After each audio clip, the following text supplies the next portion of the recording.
પરમાણુ શિવ બની જાઓ મૈયા અમૃત તો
पहली कारीगरानी या चौक के अंदर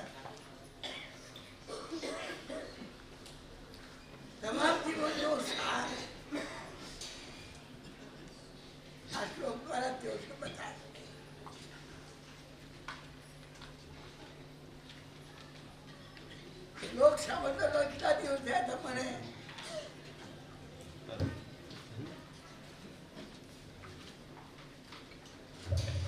કોઈને શ્લોક યાદ છે? શ્લોક સાંભળતા ધર્માદ્ય થયા છે. શ્લોક યાદ નથી આપણને. શું કહેવા માંગે છે એ છે યાદ રહી.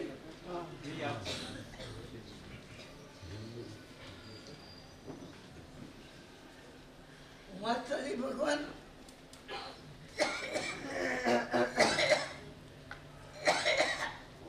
એ વાતને બતાવી રહ્યા છે.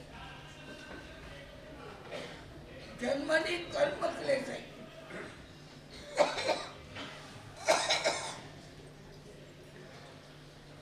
જન્મ એ કર્મ ક્લેશ દ્વારા પેદા થાય.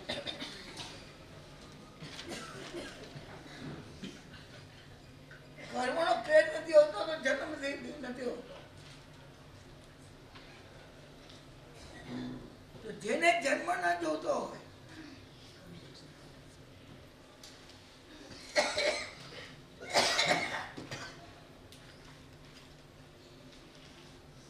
એને કર્મનો ક્લેશ પણ પેદા ના કરો.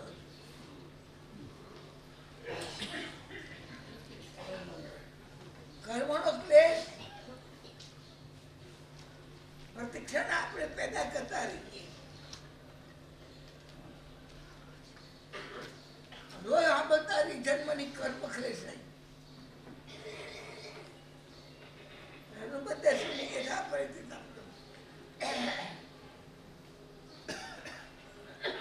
કર્મ ક્લેશના ભાવો જન્મને દૂર કરી વાત નથી કરી. જન્મ ખરાબ નથી. ખરાબ જન્મ પેદા કરનાર જે છે એ છે. જન્મને પેદા કરનાર કોણ છે?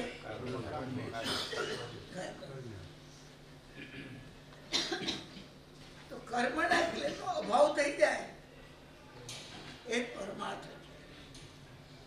આવી સુંદર વાતો સુંદરી કારિકાની શ્લોકની અંદર બતાવી.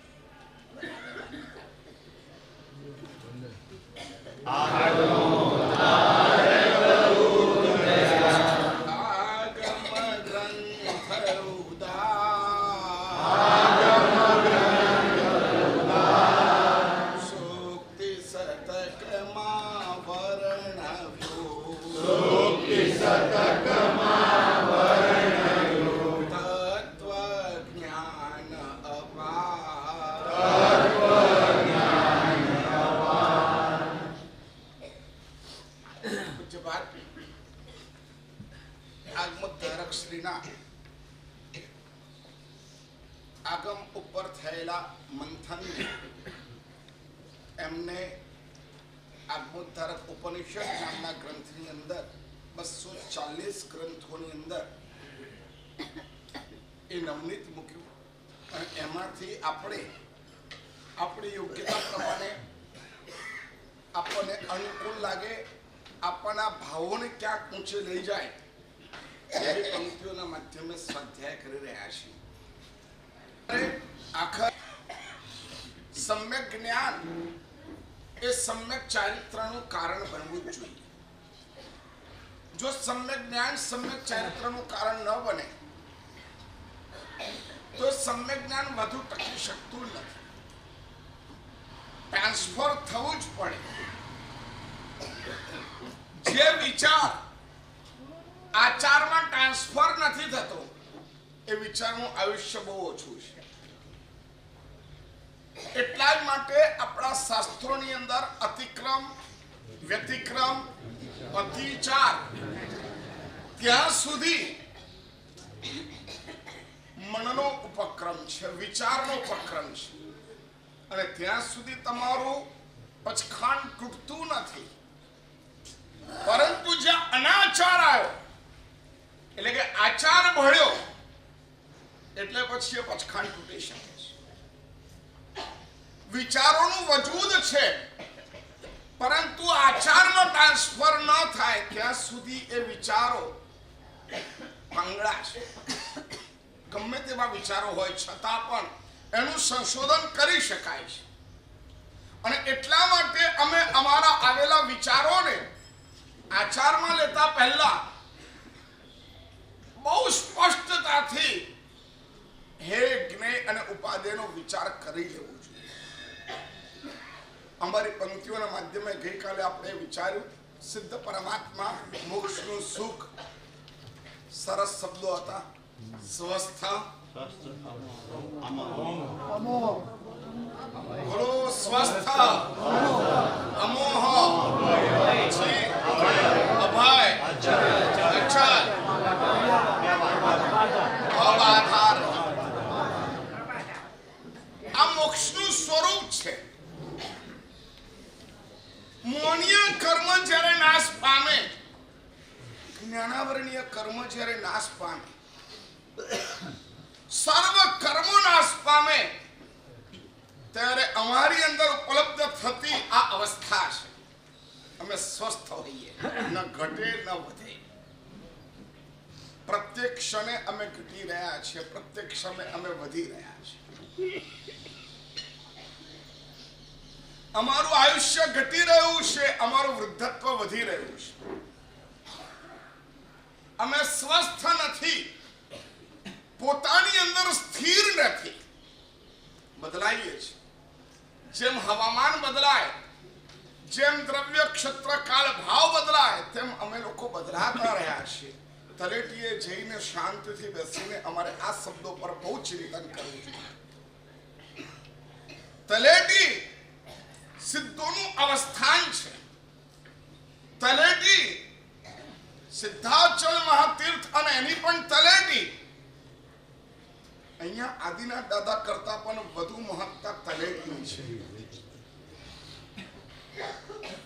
શાસ્ત્રોમાં બહુ સ્પષ્ટ શબ્દમાં કીધું છે, પ્રતિમા કરતા પણ વધુ પાવન અને પવિત્ર હોય, જેની ઉર્જા અમોઘ હોય, એવા શત્રુંજય ગિરિરાજ છે. અને એની આ પાયગા છે. પાયગા એટલે પગ એટલે ચરણ. જ્યાંથી આખા ગિરિરાજની ઉર્જા બહાર નીકળે એવી પાવન પવિત્ર જગ્યા, એનું નામ પાયગા. અને આ મૂળ પાયગા છે. પાયગા મરાઠીમાં બોલે ને પાયગા,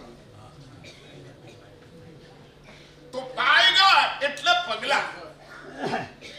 શત્રુંજય ગિરિરાજની તમામ ઉર્જા એ તલેટીના માધ્યમે બહાર નીકળે. અને ત્યાં બેસીને અમે વિચાર કરીએ સ્વસ્થતા. ગમે તેવા સંકલ્પ વિકલ્પોમાંથી મુક્ત થઈને પોતાની અંદર સ્થિર રહી શકાય એવી કોઈ જગ્યા હોય તો શત્રુંજય ગિરિરાજની જય તલેટી છે. એટલા માટે આ બધા વિશેષણો અમારા માટે અત્યંત મહત્વના છે, જે અમારા જીવનને ઉન્નતિના શિખર ઉપર લઈ જાય.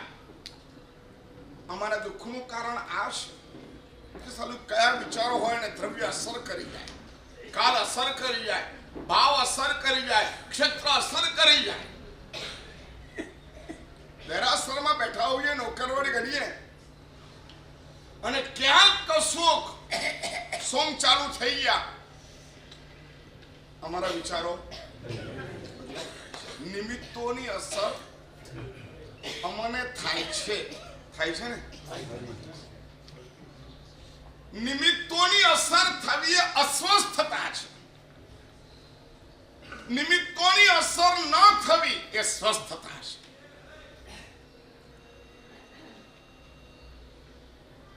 અને એના માટે પછીનો ગઈકાલની પંક્તિનો વિચાર, તમે ગમે તેટલો વિચાર કરો, પરંતુ જે થવાનું છે એ થવાનું જ છે. નિયતિ બલવત્તરી, નિયતિ બલવાન છે. સ્વસ્થ રહેવા માટે આ વિચાર પણ કેટલો મજાનો છે. કોણી કે જ્યારે શ્રેણિક મહારાજાને જેલમાં પૂર્યા, પરમાત્માએ કોઈ પણ વ્યક્તિ શ્રેણિકને ધર્મલાભ કહે છે. સુલક્ષાને ધર્મલાભ મોકલ્યો હતો. શ્રેણિક જ્યારે જેલમાં હતા ત્યારે પ્રભુ હતા કે નહોતા? પરમાત્મા એક દેવને નહીં મોકલ્યો, પરમાત્મા એક સાધુને નહીં મોકલ્યો, પરમાત્મા એક શ્રાવકને નહીં મોકલ્યો કે તું જા અને શ્રેણિકને મારા ધર્મલાભ કહે છે. જે શ્રેણિક પરમાત્મા જે દિશામાં હોય એ દિશામાં દરરોજ માટે વાસ્તે ગાસ્તે જાય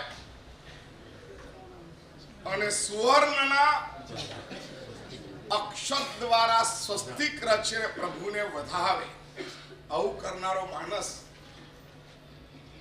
આવી પરિસ્થિતિમાં હોય કે એનો દીકરો ભર સભામાં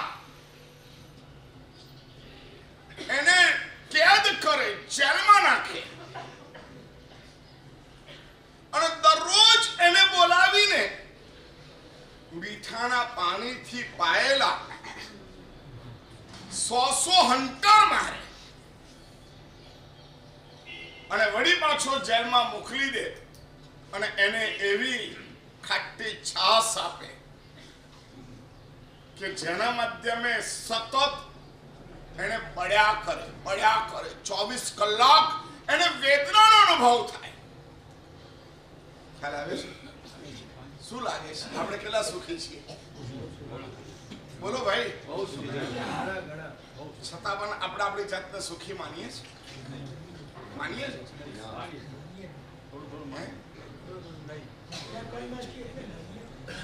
શું માનો છો તમે? તમે સુખી માનો છો? અલ્યા તમે સુખી નથી. આવી અવસ્થામાં પણ શ્રેણિક સુખી હતો. ત્યાં મારે કેવું છે,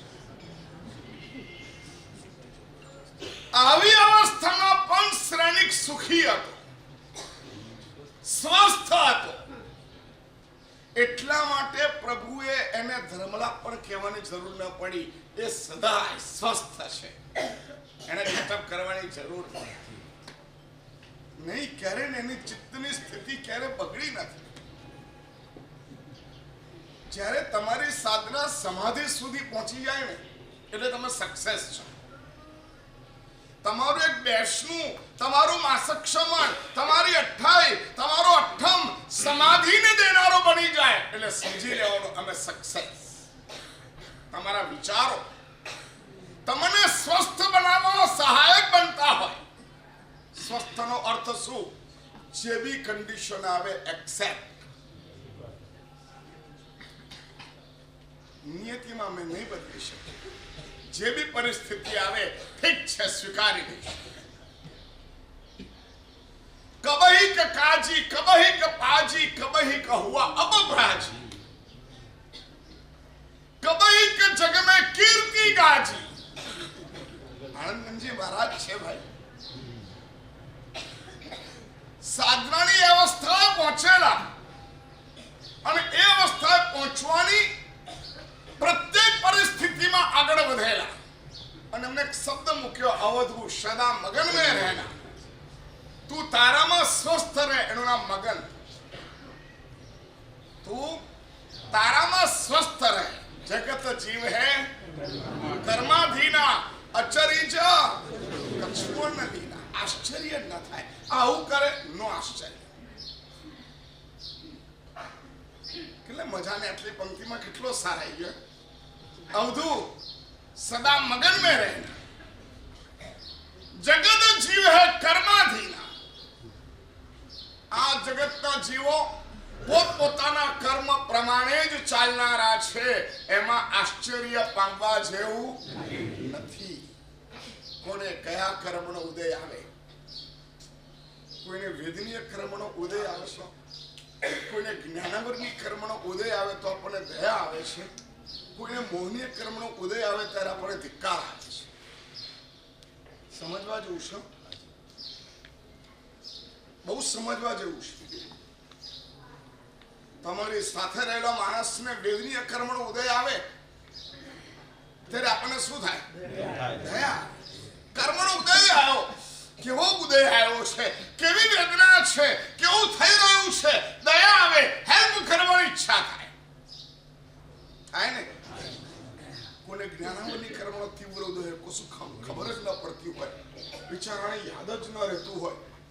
એને હેલ્પ કરીએ. હા બોલ 7 લાખ પૃથ્વી કાય 7 લાખ આપણે તરત ને તરત એને હેલ્પ કરીએ. કોઈ પણ વસ્તુમાં હેલ્પ કરીએ. હું શું બોલ્યો તો તરત હેલ્પ કરો તમે. હું બોલતા બોલી જવાનું કહું હું બોલતો હતો તો તરત તમે બધા બોલો કે આ બોલતા હેલ્પ કરો ને. કોઈને દેખાતું ના હોય, દર્શનાવની કર્મનો ઉદય હોય, હાથ પકડીને લઈ જાઓ. તમે લઈ જાઓ કે નહીં? કોઈને અંતરાય કર્મનો ઉદય હોય તો પણ હેલ્પ કરો તમે. બિચારાને એને અંતરાય કર્મનો ઉદય છે, ચલો હું જઉં અને એને આપી દઉં. એ મહેનત કરશે ને કશું નહીં થઈ જાય, કશું થશે જ નહીં. એક કામ કરો, મારી અંદર એને લઈ લઉં છું એટલે મારા નામથી કંપનીમાં ધંધો ચાલુ કરું, એને બિચારાને પ્રોફિટ થાય. ઓપન કરનારા માણસો છે. પરંતુ કોઈનો ચિક્કાર મોહનીય કર્મનો ઉદય આવી ગયો તે વખત આપણે શું કરીએ છીએ? બોલો. એનો નિંદા કરીએ છીએ, એને ધિક્કાર કરીએ છીએ અને એમ કરીને એના મોહનીય કર્મને વધુ ગાઢ બનાવીએ છીએ. જગત જીવ હે કર્માધીન. કશાય બિચારાની અંદર છે. ઠીક છે યાર, હું હેલ્પ કરીશ, એને સમજાવીશ, એના કશાયને હું ઝીલી લઈશ, એના વિષયને હું ઝીલી લઈશ અને એમ કરીને એને સ્વસ્થ રાખીશ. કે મોહનીય કરવા વખતે તમે નજીક જતા નથી. શા માટે નિંદા કરો છો? ખબર પડે છે? કર્મગ્રંથની દ્રષ્ટિએ હું તમને એવું કહું છું, જ્ઞાનાવરણીય કર્મનો ઉદય હોય તો હેલ્પ, વેદનીય કર્મનો ઉદય હોય તો હેલ્પ, અંતરાય કર્મનો ઉદય હોય તો હેલ્પ, દર્શનાવરની કર્મનો ઉદય હોય તો હેલ્પ. ખ્યાલ આવ્યો તમારે? ઉચ્ચ નીચ હોય, અરે બિચારો ઢેડભંગી છે તો શું થઈ ગયું? કાંઈ વાંધો નહીં, માણસ તો છે ને, હેલ્પ. બધા કર્મોની અંદર તમને હેલ્પ કરવાનું સૂચે છે. મોહનીય કર્મ ઉદય આવી ગયો, કેમ હેલ્પ નહીં? બોલો, જવાબ છે? છે જવાબ? વિનોદભાઈ બોલો, આનો જવાબ શું? સુમનભાઈ ખબર પડી? નંદીશનો મોહનીય કર્મ ઉદય આવવાનો તો પ્રભુએ હેલ્પ કરી. જગત જીવ હે કર્માધીન, અચિરીજ કછુવન શક્ય છે. મોહનીય કર્મનો ઉદય આવે, કોઈ પણ કર્મનો ઉદય આવે, આશ્ચર્ય પામવા જેવું નથી. જૈન પરંપરાનો ઇતિહાસ, લખનૌ ત્રિપુટી મહારાજ હતા. દર્શન વિજય, ચારિત્ર વિજય, ન્યાય વિજય. શું મહેનત કરી, ગજબ મહેનત કરી. એમના જેવી મહેનત જૈન ઇતિહાસને સુરક્ષિત કરવામાં હજી સુધી કોઈએ કરી નથી. એવી જબરદસ્ત મહેનત કરી. જો શક્તિ હોય ને તો એના 4 ભાગ છે, વાંચવા જેવા છે. જૈન પરંપરાનો ઇતિહાસ. અરે રાત્રે સુઈ જાતો, કાગળ ને પેન્સિલ લઈને સુઈ જાય. અડધી રાતે કઈ ખ્યાલ આવે અને ટપકાવે. આવો સ્વાધ્યાય કર્યો છે ગુરુદેવ અભય સાગરજી મહારાજ સાહેબ. એમની પાસે છેલ્લે લુંસાવાડાની પોળમાં મળવા માટે ગયેલા અને જ્ઞાનવંતની કર્મનો તીવ્ર ઉદય આવ્યો અને ગુરુમાં જેટલી સ્વસ્થતાથી એને ઝીલવાની કોશિશ કરી, પરંતુ મોહનીય કર્મનો ઉદય આવે ત્યારે સદગુરુ જ ઝીલી શકે છે. સામાન્ય માણસોનું બીજું નથી. એ છે ને ઝેર છે, ઝેર. એને જીરવવા માટે અમારી અંદર ગંભીરતાની ગાગર જોઈએ. મોહનીય કર્મના કોઈના ઉદયને ઝીલવા માટે ગીતાર્થતાની ગાગર જોઈએ તો જ ઝીલી શકાય. નહીં તો નિંદાના માધ્યમે અમે ક્યાંના ક્યાં પહોંચી છીએ. આનંદગંજી મહારાજ સરસ મજાના શબ્દો આપે છે. અવધુ સદા મગન में रहना, जगत जीव है कर्माधीना, अचरिज. આશ્ચર્ય પામવા જેવું કશું છે જ. ઋષભદેવ પરમાત્માના જીવનની અંદર નીલાંજના અપ્સરાનું સ્થાન છે. જરા જોઈ લો. કોલે માયાની અંદર ભગવાન મહાવીરનો એક એવો ભાવ કીધો છે, પત્ની ઉપરનો એવો મોહ કે પત્નીને ખભે લઈને 6 મહિના સુધી મરદાને લઈને ફર્યા છે. ખ્યાલ છે આ બધો? ક્યાંક વાંચો, ખબર પડે આ મોહના તોફાનો કેવા હોય છે.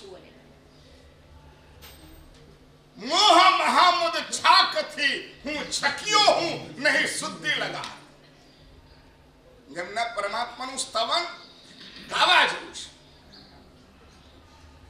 મોહ ગયે જો તારસો કિન વેડા હો કહા તુમો ઉપકાર. હે ભગવાન, મોહ નાશ પામે ત્યારે તમે આવશો, એમાં તમારો ઉપકાર શું છે ભગવાન? મને તકલીફ તો મોહમાં છે. બીજા બધા કર્મ હેલા છે, સૌથી વધારે કઠિન કયો છે? અમારા બધા આશ્ચર્યોની જડ મોહ છે. મોહ મહામદ છાકથી હું છક્યો હું નહીં શુદ્ધિ લગા.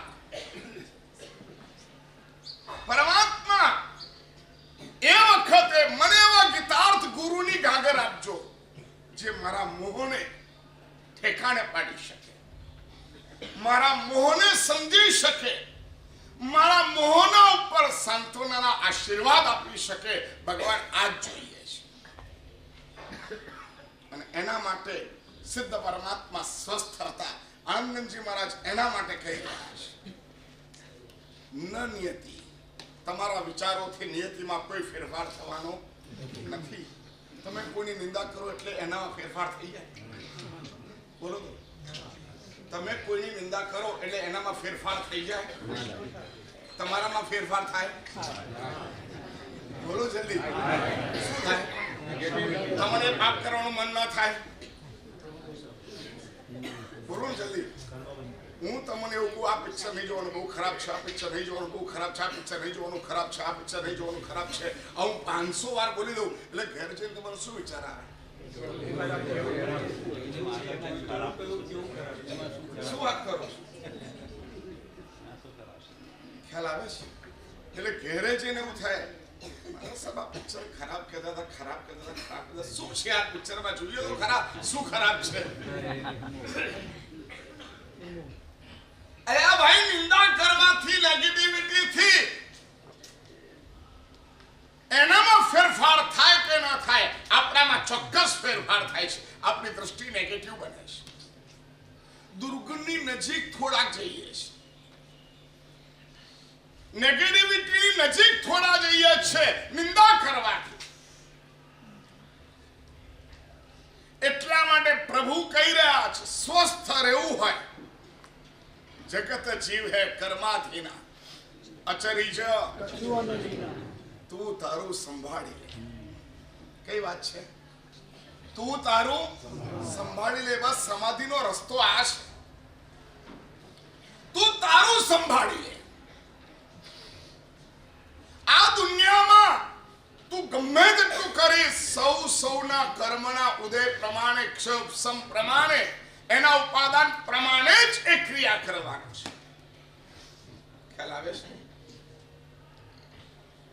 તું એના માટે અસ્વસ્થ થાય. તું તારી જાત માટે સ્વસ્થ થા, તું તારી જાત માટે અસ્વસ્થ થા. આવું કેમ? નહીં થવું જોઈએ. સૈનિક મહારાજા જેલમાં હતા, પોતાના રાજ દરબારની અંદર ઉભા રાખે અને કોણિક સ્વયં પોતાના હાથે હંટર લે. કેવી મોટી દુર્ઘટના છે! ભગવાનની હયાતી, કરોડો દેવતાઓની ઉપસ્થિતિ, આટલા બધા શ્રાવકો, આટલા બધા સાધુઓ, એના દીકરાઓએ દીક્ષા લીધી. કેટલો ધર્મિષ્ઠ! એની પત્નીઓએ જે તપ કર્યા છે ને, એ તપનું વર્ણન સાંભળી ના શકાય. શ્રેણી તપ ત્યાંથી પ્રારંભ થાય. એની પત્નીઓ જબરદસ્ત કોટીના તપ કરેલા. આવો શ્રેણીક મહારાજા જેલની અંદર 100 હંટર ખાય. જગત જીવ હે કર્માધીના, અચરી જ. જો અસ્વસ્થ થયા હોત તો ચોક્કસ પરમાત્માએ કોઈને મોકલ્યા. તમારી ભાવ સમાધિ માટેનું દાયિત્વ મને આપો. તમારી દ્રવ્ય દયા ચિંતવાનું અમારા માથે નહીં છોડો. ભગવાન ઘરમાં દીકરાના લગ્ન થતા નથી, એના માટે આવો ભગવાન, એનામાં સંસ્કાર કેવા નાખું એના માટે આવો. તમારા આત્માની દયા માટે સદગુરુને સાથે લો. ભગવાન આટલા બધા ભયંકર કોટીના મોહની સામે હું એટલો નહીં લડી શકું. ક્યાંક એવું ઉદ્બોધન આપો કે મારો મોહ અસ્ત પામે, હું મોહ વિજય બને. મારી ભીતરમાં જે કષાય અને વિષયો છે એ અસ્ત પામે એવું કંઈક કરો.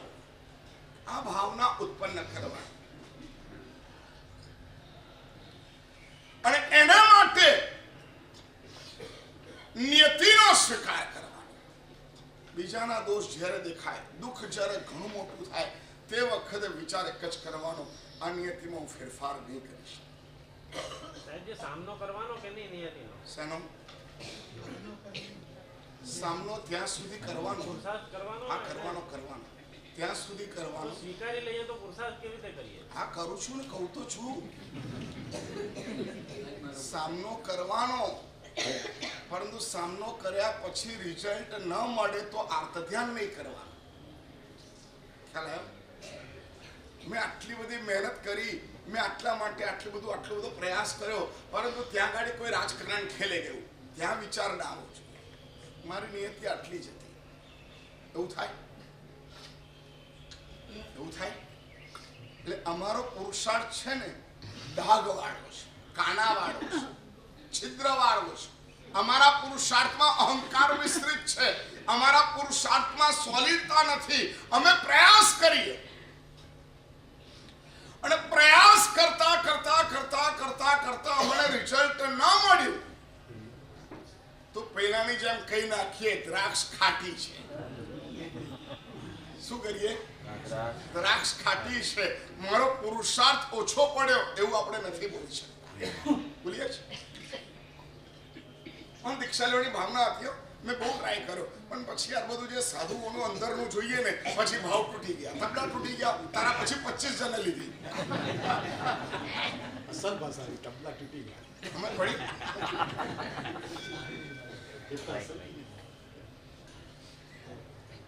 અલ્યા ભાઈ, તે પ્રયાસ કર્યો.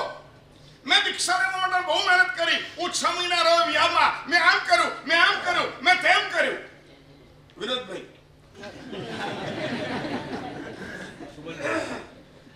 અને પછી છે ને એ સાધુની અંદરનું રાજકારણ જોયું ને, અંદરની બધી વસ્તુ જોઈને પછી આપણા ભાવ પડી ગયા. પણ તારા પછી બીજા 10 જણે લીધી, તારા પછી બીજા 25 જણે લીધી, અને એ માણસો ક્યાં પહોંચી ગયા. હવે શું કરવાનું? હવે એને શું કહેવાય? પુરુષાર્થ કર્યા પછી સ્વીકાર કરવાનો. હા, ચોક્કસ. પહેલા નહીં. પરંતુ પુરુષાર્થ કરવા માટેની સક્ષમતા એ નિયતિના સ્વીકાર સાથે હોવી જોઈએ. સમજ્યા? હું પુરુષાર્થ કરું છું અને એ પુરુષાર્થનું સક્સેસ ના થવું તો મારે દોષારોપણ કોઈને નહીં કરવાના. બહુ અઘરું છે દોસ્ત. હંમેશ માટે આપણા પુરુષાર્થની હિંતાને બીજા ઉપર ઢોળતા આવ્યા છે. અરે મેં તો આટલું કર્યું પણ પેલો પછી આમ થઈ ગયું, મેં તો આમ કર્યું પછી પેલા આમ કરી દીધું, મેં તો આમ કર્યું પછી પેલી આમ થઈ ગયું. અમે હંમેશ માટે અમારી ભૂલ, અમારી નિષ્ફળતા બોલો બીજા ઉપર ઢોળીએ છે. કેમ બને છે? કારણ કે અમારો પુરુષાર્થ ખોટો હતો. પુરુષાર્થ એ સાચો છે કે નહીં એ પણ સમજવું જોઈએ. પુરુષાર્થનું પણ લક્ષણ છે. સાચો પુરુષાર્થ કયો? ખ્યાલ આવે છે? સમજમાં આવે છે ને? પાછળ સાચો પુરુષાર્થ કયો? નંદીશનનો સાચો પુરુષાર્થ હતો. ઓગો મૂક્યા પછી પણ નક્કી કર્યું યાર દરરોજ 10 જણને પ્રતિબોધ કર્યા પછી એ દીક્ષા લે ત્યાર પછી મોઢામાં પાણી નાખવાનું. આ તો દીક્ષા લેવાનો હતો, પછી ન લીધું તો એને શું કર્યું? ચોથું વ્રત લીધું તો પછી એને શું કર્યું? પિક્ચરને જોવાની બાધા લીધી. પછી એને શું કર્યું? પછી કશું નહીં, પડ્યા એટલે હાવ પડ્યા. અને તોય દોષારોપણ કોના ઉપર કર્યા કરે? કોના ઉપર? સમજવા જેવી આ ઘટના છે, બહુ મજાની ઘટના છે. અને એટલા જ માટે આ પંક્તિને મમરાવા જેવી છે, જે અમારા પુરુષાર્થને મજબૂત બનાવે. અમારો પુરુષાર્થ એવો હોય કે નિષ્ફળતા ઉપર પણ હસતો હોય. શેના ઉપર? નિષ્ફળતા પણ હસતો હોય. કાંઈ વાંધો નહીં, ગભરાવા જેવું નથી. આટલું તો કર્યું ને. પાછો નંદીશયન પરમાત્માની પાસે ગયો અને ત્યાં દીક્ષા લેવા માટે એને વિનંતી કરી. પરમાત્માએ એક્સેપ્ટ કરી લીધું. કેમ? પુરુષાર્થ ઉપર એનું હાસ્ય. શ્રેણિક મહારાજા જેલમાં હતા પણ ચિત્ત પ્રસન્ન હતો. આવેલા કર્મને ભોગવવા માટેની સ્વસ્થતા એની પાસે ભારોભાર હતી. પરમાત્મા કીધું બસ, આત્મદયા એ સૌથી મોટી દયા છે. આત્મ સમાધિ એ સૌથી મોટી સમાધિ છે. તારું તું સંભાળી લે, બસ દુનિયાનું જે થવું એ થાય. ખ્યાલ આવે છે? આજે આપણે દુનિયાને સુધારવામાં આપણે આપણી જાતને ખતમ કરી નાખી છે. અમારી પાસે સબળ પુરુષાર્થ નથી રહ્યો.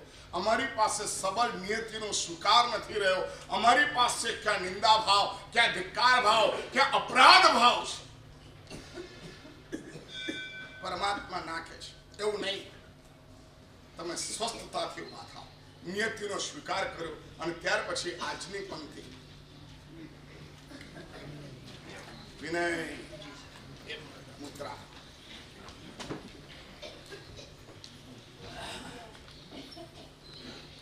ધર્મ ધ્યાને સ્થિતિમ કૃત્વા પુરાણા અગક્ષયમ કુરુ. પુરાણ અગક્ષયમ કુરુ. ધર્મ ધ્યાને સ્થિતિમ કૃત્વા પુરાણા અગક્ષયમ કુરુ. ધર્મ ધ્યાનમાં મન લીન કરીને જૂના કર્મોને ક્ષય કર. મન લગાવીને જૂના કર્મોને તું તોડી નાખ. થાર પાર લાવ. એના માટેનો આ શબ્દ છે. ધર્મ ધ્યાનમાં ગયેલો જીવ શું કરે છે? જ્યારે મન સ્થિર થાય અને ધર્મ ધ્યાનમાં અમે જ્યારે જઈએ છીએ ત્યારે આ અવસ્થા છે. અચર્ય કછું નહીં. આશ્ચર્ય સમાપ્ત થઈ જાય ને એટલે અમારી ચોઈસ સમાપ્ત થઈ જાય. કોઈ માણસ તમને સાંભળ્યું પેલું આમ થયું, શું વાત કરે છે? આ શું છે? કે શું વાત કરે છે? જેટલો ભાર બોલે ને સમજો આ ઝેર સીધું એટલું ઊંડું ગયું. અને તમે એમ કહો અચ્છા પેલાને પણ મજા ના આવ્યા પછી વાત કરવાની. તમે કોઈ તમને એવું કહે ને એ પેલો સાંભળ્યું પેલાનું શું છે આવું કહો તો પેલો ડાઉન અને એવું કે ને સાંભળ્યું શું વાત કરે છે? શું પછી અમે એવા ઇન્ટરેસ્ટ આપો કે પેલો વાર મીઠું મરચું મસાલો નાખવા માટે તૈયાર થયા, રેડી થઈ જાય અને ત્યાર પછી તમને બોલે. હા, એને આશા રાખી હોય એને પૂરી તો કરવી પડે. તલેડીએ બેસો યાર, 7, 8, 10,000 માણસો આવે છે. અહીંયા બેસવાની ક્યાં જરૂર છે? પાલિતાના ટાઈમ્સ એની હેડલાઈનો, પેલા મંડપમાં શું થયું, પેલા મંડપમાં શું થયું, પેલા મંડપમાં શું થયું, ત્યાં ગાડી કેટલી પ્રભાવના છે, ત્યાં કેટલું બહુમાન છે, ત્યાં શું છે, બધી ખબર પડે. બોલો, પાડવી છે. આ દુનિયાની બધી ખબર પડી જાય તો શું, અને કશી ખબર ન પડી તો શું? બોલો ને ભાઈ.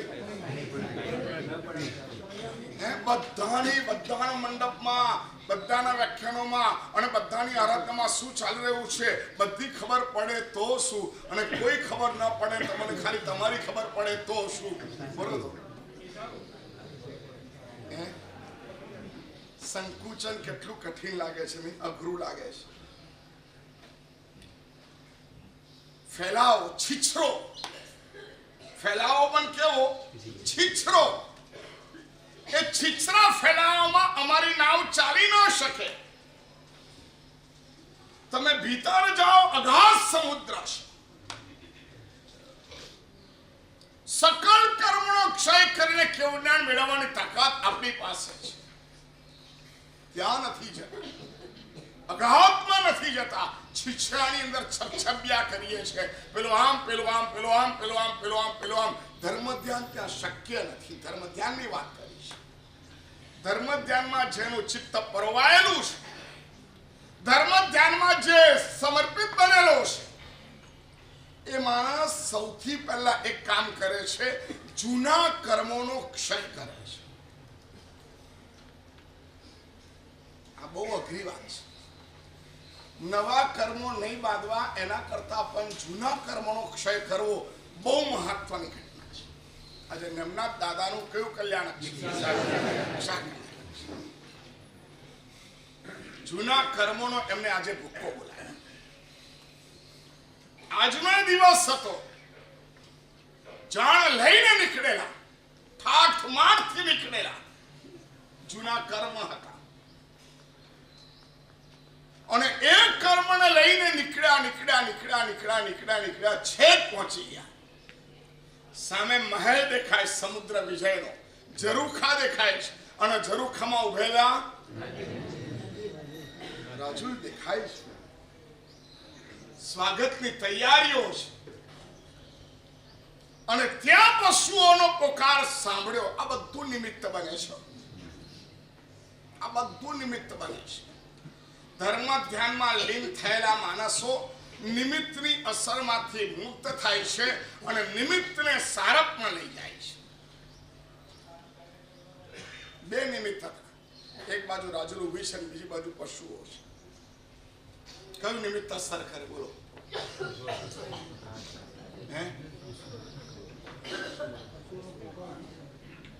એક બાજુ સારી શાનદાર પાર્ટી છે, એક બાજુ તમારો દીકરો કહે છે રાત્રિ ભોજન નથી કરવા દેવાનું.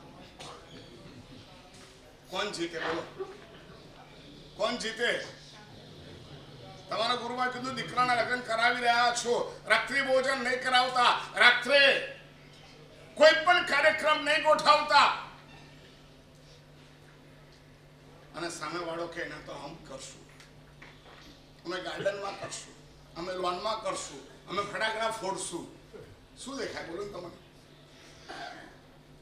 તમને પૂછું છું, હવે બોલો. જ્યારે બોલવાનું કહું ત્યારે બોલતા નથી. બોલવા જેવું ન હોય તો રહેવા જોઈએ નથી. જો બોલી શકાય એવું ન હોય તો રહેવું પણ નહીં ત્યાં. આટલું તમારું ચાલતું ન હોય તો એ લગ્નને સલામ કરી દેવાની. કોઈ ફરક નહીં પડે. મર્યા પછી દીકરાએ ઉચક્યું તું કે પાડોશીએ ઉચક્યું તું કે પોલીસ વાળાએ ઉચકીને લઈ ગયા, કોઈ ફરક નથી પડવાનો. ફરક પડવાનો કે જય જય નંદા. કેવું બોલવું સારું લાગે ને? જય જય નંદા. મને ખબર છે કેટલી વીસીએ 100 થાય છે.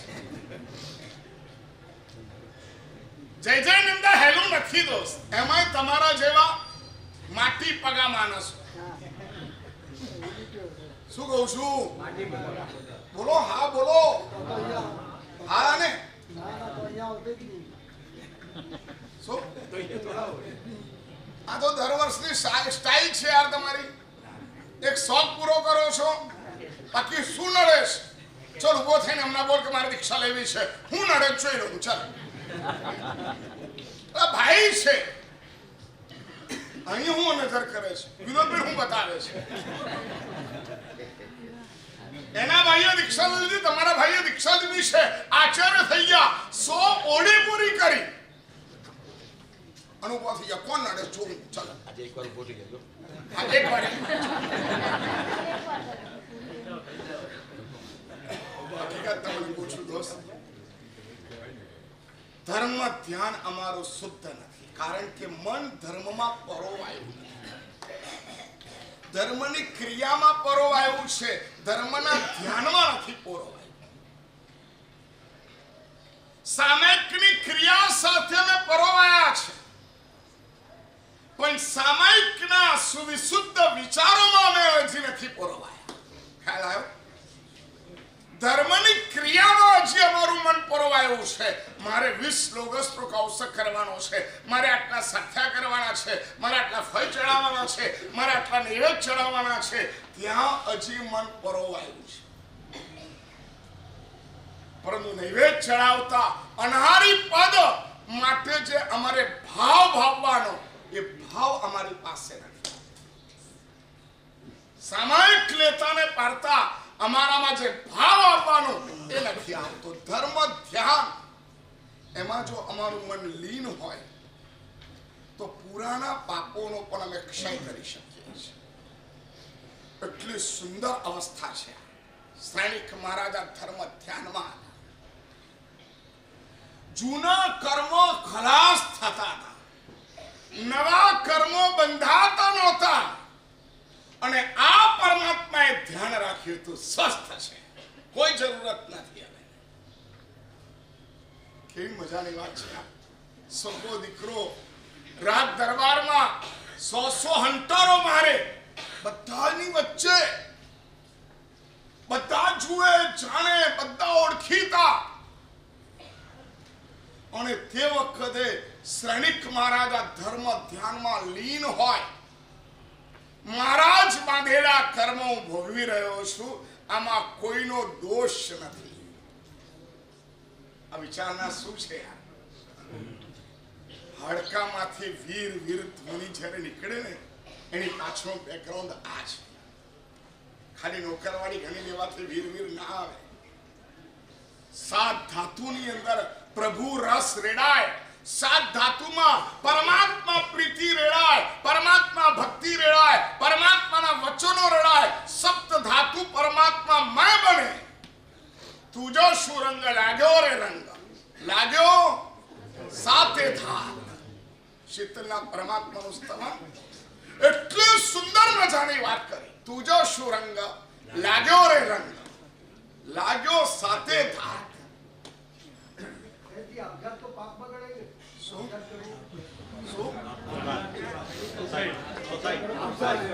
मैं 7 धातुમાં ભગવાન પરવાની વાત કરું છું. ત્યાં આત્મઘાત ક્યાં? 7 ધાત બોલ્યો છું, ઘાત નથી બોલ્યો. આ 7 ઘાત સમજ્યા? સપ્ત ધાતુ, લોહી, માંસ, મજ્જા, હાડકા અને વીર્ય, આની અંદર સુધી ટ્રાન્સફર થાય પરમાત્માની પ્રીતિ. એને કહેવાય તુજો શું રંગ લાગ્યો રે, રંગ લાગ્યો સાતે ધાત. સાતે 7 ધાતુમાં પરમાત્મા રંજને, પરમાત્માની પ્રીતિ રંજને, પરમાત્માની ભક્તિ રંજને, ત્યારે અમને જે ઉપલબ્ધિ થાય, એ ઉપલબ્ધિનું નામ સમાધિ અને ધર્મ ધ્યાન છે. શ્રેણીક મહારાજાને આવી ઉપલબ્ધિ હતી. હવે આની ક્યાં ચિંતા કરવા? સદગુરુ તમારા વેદનીય કર્મની ચિંતા નથી કરતા, સદગુરુ તમારા નામ કર્મની ચિંતા નથી કરતા, સદગુરુ તમારા જ્ઞાનાવરની કર્મની ચિંતા નથી કરતા, સદગુરુ તમારા દર્શનાવરણીય કર્મની ચિંતા નથી કરતા, સદગુરુ તમારા અંતરાય કર્મની ચિંતા નથી કરતા. સદગુરુ માત્ર ને માત્ર તમારા મોહનીય કર્મની ચિંતા. એનું નામ સદગુરુ છે. આ બધી ચિંતા તો કરે, દ્રવ્ય ચિંતા છે. કઈ ચિંતા છે?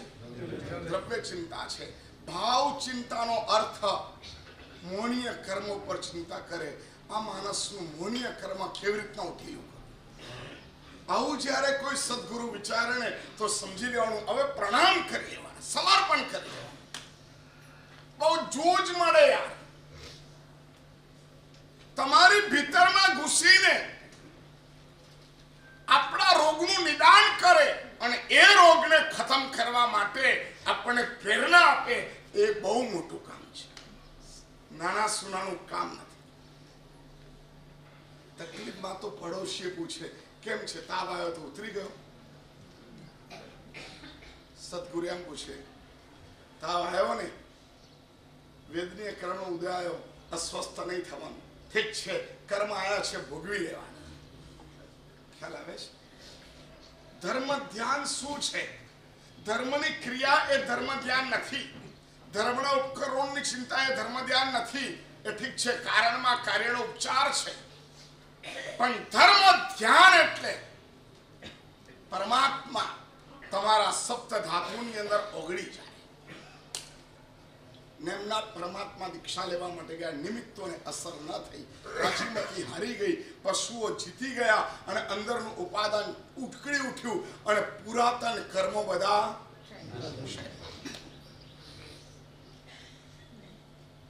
અને જેવા ક્ષય પામ્યા એટલે થોડેક દૂર રહેલા એ લગ્નના મંડપમાંથી પાછા ક્યાં પહોંચ્યા? કોઈને કહેવા રહ્યા એ તમે દીક્ષા લો તો શું થાય? શું એમને વધુમાં વધુ શું થાય? સારું થાય. હે સારું થાય. ના ના, ઘરમાં શું થાય? તોફાન થાય તો કેટલું થાય? શું થાય? એ લોકો શું માને? એમ આખું ઘર તૂટી જાય, ઘરમાં ક્રેક પડે, શું થાય? શું એમ પૂછો. નીતિશભાઈ શું થાય? તમે દીક્ષા લઈ લો, થાય શું? બેંક ઉઠી જાય, બેંક ઉઠી જાય, હે તો ઘરમાં બીજા કેટલા મૃત્યુ થાય? શું થાય? શું તમે દીક્ષા લઈ લો. આજે વિચાર કરો અજીતભાઈ, આજે વિચાર કરો, હું દીક્ષા લઈ લઉં અને હું ઘરમાં નથી તો ઘરમાં શું થાય?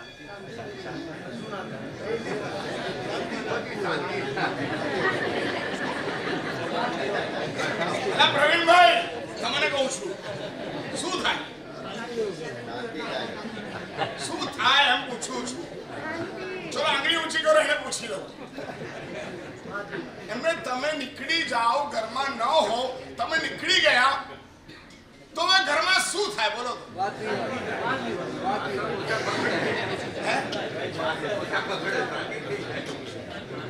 ઘરમાં શાંતિ થાય, વાસણ ઓછા ખખડે. આ બધું સમજો છો તો પણ હું કરો વાસણ ખગાડવા બેઠા છું. શું થાય? શું બહુ સરસ મજાની વાત હતી કે પાણીમાં આંગળી નાખે ને, પાણીમાં આંગળી નાખી ગઈ અને ત્યાર પછી ખાડો તો પડી જાય ને. આમ આંગળી નાખેલી હોય, પાણીમાં ખાડો તો પડી જાય, પડે કે ના પડે? હા પડે. આમ પાણીમાં આંગળી નાખો તો તમારી આંગળી જતી રહે, પછી એટલો ખાડો તો પડી ગયો ને. હવે માણસ એવું કે હું હમણાં આંગળી તો કાઢવા તૈયાર છું, પરંતુ આંગળી કાઢું તો એ ખાડાનું થાય શું? શું થાય? બોલો તો ખાડાનું.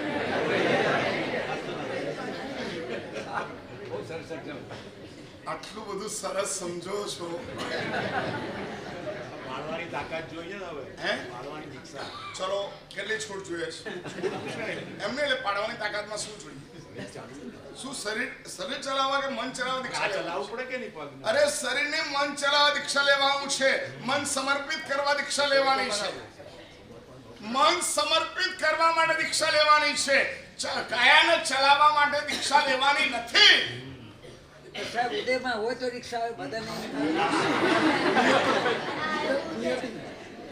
મને બરાબર એવું લાગે છે આજે 12:39 તમારો ઉદય છે. હવે નથી એ તમે સાબિત કરો, છે હું સાબિત કરું. હું તમને ચોરપટો પહેરાઈ દઉં, ચોરપટો લસરી પડે છે કે પહેરાઈ જાય છે? જો ઉદયમાં નહીં હોય તો ચોરપટો લસરી જશે. જોઈએ બોલો ને ભાઈ. તમે એક કામ કરો, તમે અહીંયા બેસી રહો, ઉદયમાં હશે ને થાળી અહીંયા આવશે, તમારા મોઢામાં જશે. બરાબર કરવું છે ને? કેવું? બોલો. ક્યારે પણ દીક્ષા કોઈ પણ ઉદયથી આવતી, પુરુષાર્થથી જ આવે છે. આટલી સરસ મજાની ધર્મ ધ્યાનની વ્યાખ્યા સાંભળીને આપણે આપણી આત્મચિંતન ઓર વધારવું જોઈએ. શનિવાર છે, થોડાક પ્રશ્નો આવ્યા છે, 3-4 પ્રશ્નોને લઈ લઈએ. ત્યાર પછી એક સરસ મજાની ઘટના. આવતીકાલે રવિવાર છે. આજે બપોરે ભાતાગરની અંદર હસ્તગીરીમાં આદિશ્વર દાદા એની 2 પ્રતિમાજી 25 ઇંચના એમને ભરાવવાની અને પ્રતિષ્ઠાની ઉછામણી છે, જેની અંજન સલાકા શ્રાવણ સુદ 14 થી પ્રારંભ થશે. શ્રાવણ વદ ચોથના દિવસે પાલિતાણામાં બિરાજમાન તમામ આચાર્ય ભગવંતોના સાનિધ્યમાં અને વિશેષતઃ વડીલ આચાર્ય તરીકે નિત્યાનંદ સુરેશ્વરજી મહારાજ અને પૂજ્યપાદ ગુરુદેવ શ્રીના વરદ હસ્તે અંજન શલાકા થશે.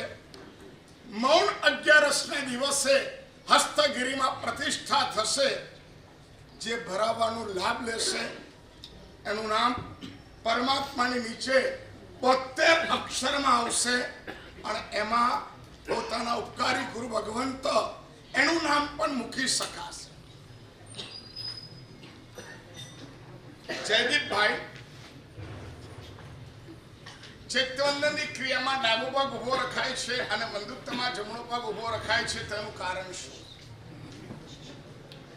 ચૈત્યવંદન વિનય મુદ્રા છે અને વિનય મુદ્રામાં ડાબો પગ ઉભો કરીને ઉત્તરાસન નાખીને હાથ જોડીને આપણે આ વિનય મુદ્રા થતી હોય છે અને નમુથુનમ વગેરે ચૈત્યવંદન વિનય મુદ્રામાં કરવાનું છે. એટલા માટે ત્યાં ડાબો પગ છે. અને વંદિતુ એમાં વીરાસન મુદ્રા છે અને વીરોળે છાજે એવી મુદ્રા યથાજાત મુદ્રાની સાથે વીરાસન મુદ્રા હોવાથી ખેસ હોય નહીં. અને જમણો પગ જમીનથી 4 આંગળ ઉપર અને ડાબો પગ જમીનથી 4 આંગળ ઉપર અને જમણો પગ ડાબા પગથી 4 આંગળ ઉપર અને ખાલી આંગળીઓ ઉપર અમારું શરીર ટેકેલું હોય અને હાથ જોડેલા હોય. આવા વીરાસન મુદ્રાની અંદર અમારે વંદિતુ બોલવાનું છે. એટલા માટે ત્યાં ગાડી જમણો પગ અને અહીંયા ડાબો પગ.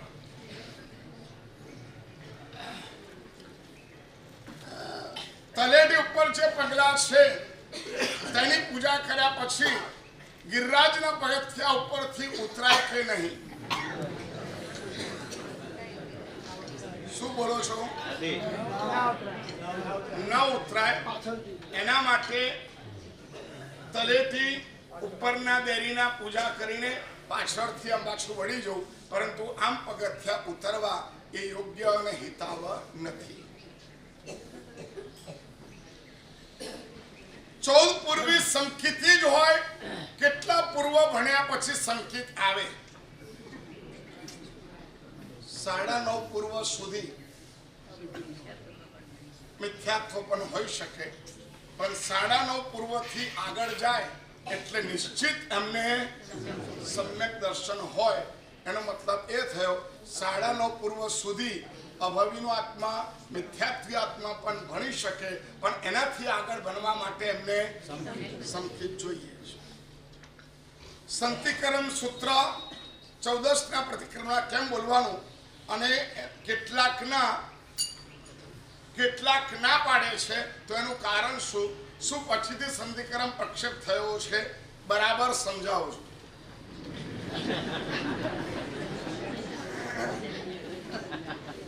આમાં એવું છે, પ્રતિક્રમણની વિધિ ગંધર્વ ભગવંતો દ્વારા સુનિશ્ચિત થયેલી છે અને એ વિધિની પરંપરા અત્યાર સુધી ચાલી આવી છે.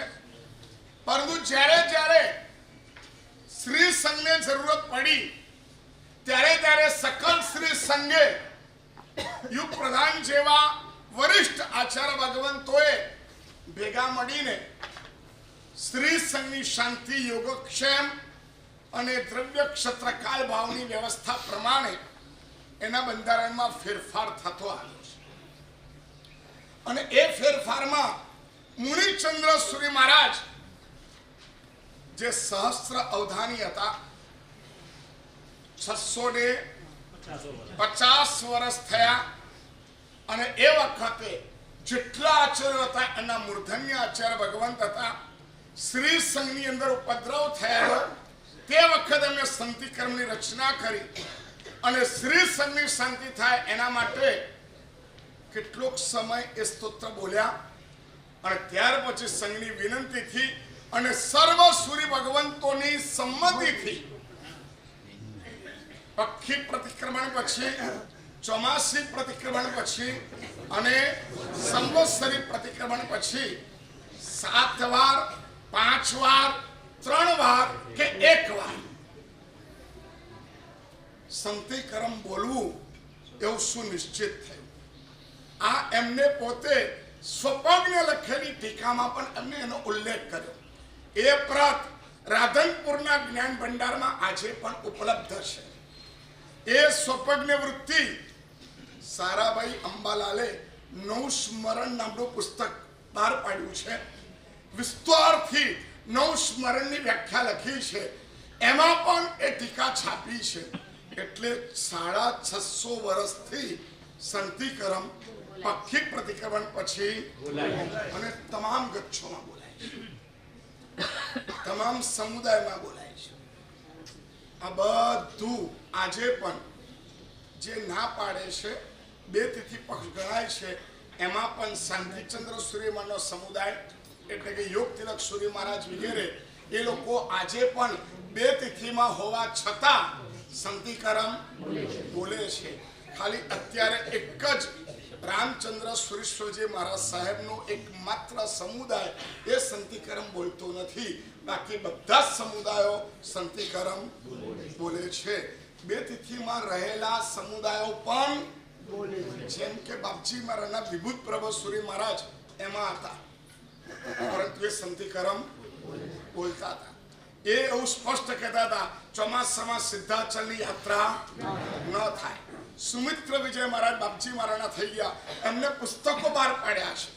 પૂજ્યપાદ આચાર્ય ભદ્રંકર સુરેશ્વરજી મહારાજ સાહેબ બાપજી મહારાજના સમુદાયના એમને પણ અષ્ટાનિકાના પ્રવચનોની અંદર બહુ સ્પષ્ટ લખ્યું કે ચોમાસામાં સિદ્ધાચલની યાત્રા ન થાય. એટલે 2 તિથિમાં હોવાથી બધા એવું કરે છે એવું પણ નથી. ખાલી રામચંદ્ર સુરેશ્વરજી મહારાજ સાહેબનો સમુદાય 92 પછી ઘણા બધા ફેરફારમાં ગયા અને એમાં આવો એક ફેરફાર એમને કર્યો. એકમાત્ર સમુદાય નથી બોલતો, બાકી એમાંથી બહાર આવી ગયેલા ભુવન માનસુરી માનો સમુદાય બોલો, બાપજી માનો સમુદાય, કલાપુરનો સૂર્યમાનો સમુદાય, ભક્તિશ્વરી માનો સમુદાય, નૈમિશ્વરી માનો સમુદાય, બધા સમુદાય બોલે છે. એટલે એવું કહેવાય કે 100 માંથી એકાદ મણકો ન હોય તો એવો મોટો પ્રશ્ન નથી. આટલા પ્રશ્નો લઈને હવે 5 મિનિટ બાકી રહી છે.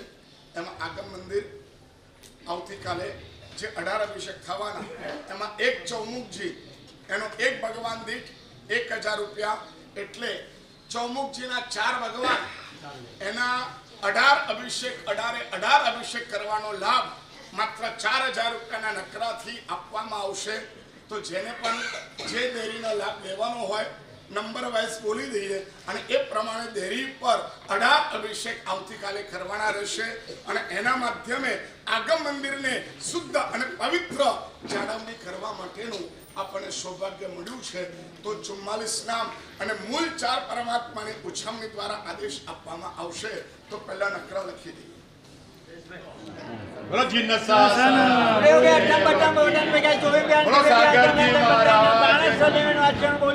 આચાર્ય ભગવાન આમથી આવો બધા શાખામાં સાહેબ આમથી આવો.